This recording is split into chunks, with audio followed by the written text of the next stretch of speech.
Hey, Yetta, what's your blood pressure and your heart rate at? We're not talking my personal vitals. We're talking business vitals. Oh. Moving forward with the Dekker team. Moving forward together with the Dekker team. We are honored that we've been able to create for you free access to over 683 Life's Inside Track episodes where we share insider tips, making house home, and how to build wealth wisely through real estate. If you haven't subscribed to the YouTube channel, you'll get to watch us, not just listen to us. And you might just want to do that. So it's the Dekker Team YouTube channel. So we're going to explore that if we check the vitals of our business, we'll know where we're headed before we've kind of lost traction. Mm-hmm. So what vitals, which is what we'll explore, what vitals does every business want to have a handle on? And even those same vitals relate to our homes. Yeah, because your home is a business. I mean, it's kind of weird to think of it that way, but your personal life, your personal finances, your personal, income and expenses, and that's a business. You're running the business of running a home. I remember on the app, I think it's Farmville, where you become a farm, or there's ones where you're the city manager and you got to grow the city. Well, your house is like that. Your house and home is really your kingdom, your fiefdom to manage and steward. And so they're very similar. You want to know the same basic vital information. Yeah. When we say vitals, it's just what do you need to know that if you lose track of, you're in trouble. So the first document that we'll call is the P&L in business terms. Yeah, and that's the first thing. If someone says, can you evaluate my business for sale? The first thing I'm going to do is show me your P&L for the last 3 years. I want to see your profit and loss statements, and I want to see your balance statement. Now, the profit and loss, if you think of a personal home, that's more like what's coming in and what's going out. It's kind of like we call it budgeting, tracking your money, how much you earned, net money that you earned that came in, how much you gave away, how much you spent, what was left. That's your profit or loss. And if you have a month where you spend more than you brought in, your home business is running a loss that month. You don't want years of that.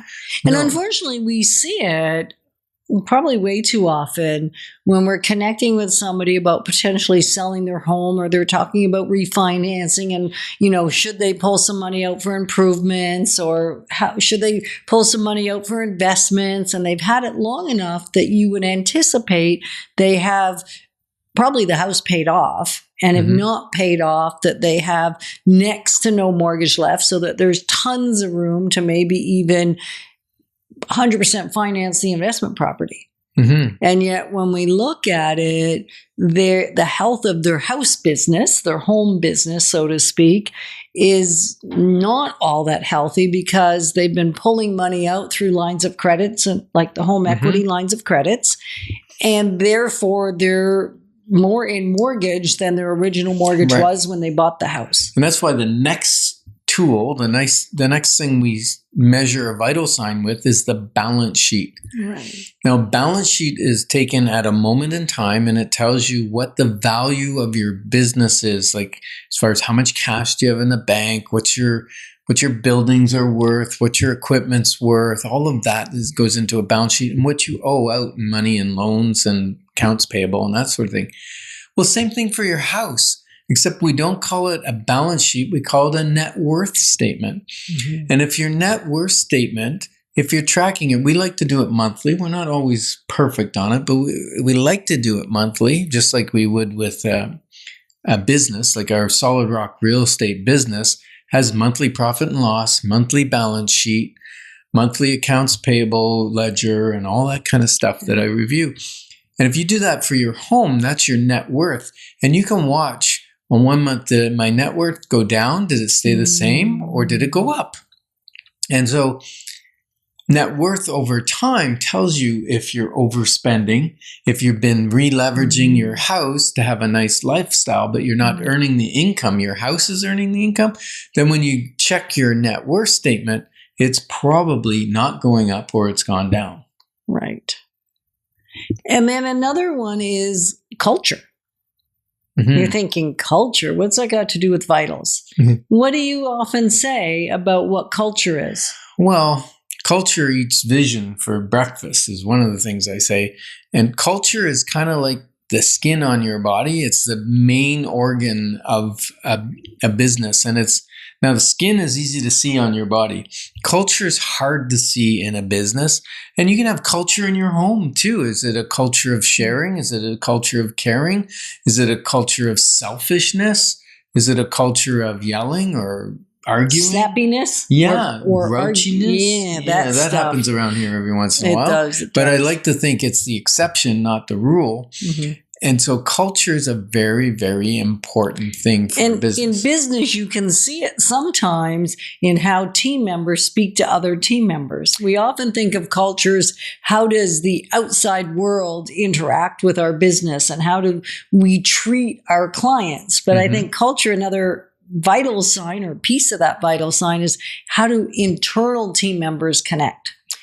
Oh, absolutely. It's what, and also, are they turning over? In other words, do your staff leave regularly or do they stay a long time? If they stay a long time, it's probably because you've got a good culture in your business. Right. And right now, one of the things that we know is businesses are under more pressure than probably, well, I don't know, any other time in history, but it feels like it to me after 35 years in business. And so we've decided on the Ultimate Sales Machine Bootcamp. It was for us originally to get some coaching and consulting, which we've been doing. And now we thought we would be negligent if we did not extend the invitation to you. I don't know if it feels good to you. You've got to decide, but we would be negligent if we didn't extend the opportunity or the chance to come and join us on June 5th for a full day, 1 day with Amanda Holmes and Ken and I. Yeah. And you just go to our website if it sounds of interest to you or somebody you know. Just go to dekkerteam.com. All the details are there. And if you have questions, just reach out. Yeah. And large companies are not immune from the issues as well. No. I mean, we're all very aware that the Bay is liquidating all of their stores except for 6. That's going to affect, I think it was like 9,000 employees or a little over that. That's significant. And we hate to see an icon that's been here over 50 years from a retail sale perspective, but really going back to the 1600s since the Hudson Bay Company first launched. And then I think their first store was the second half of the 1800s, but certainly about 150 years ago, which you'd think that they could never go out of style. But remember, we talked about in segment A that sometimes if our product didn't fit the market, and for them, their product did, but at some point, retail space was getting smaller and more online shopping was happening, and they didn't adjust. So all of a sudden, they're huge. Forget the size of their stores. It blew my mind. I think their biggest one is like 850,000 square feet or something insane. And the rent on that is just obscene. Right. So there you go. So I heard it said you can manage what let me try this again, folks. You can't manage what you're not measuring. And we're glad that we can bring some clarity, because when we bring clarity, your wisdom will flow. Moving forward with the Dekker team. Moving forward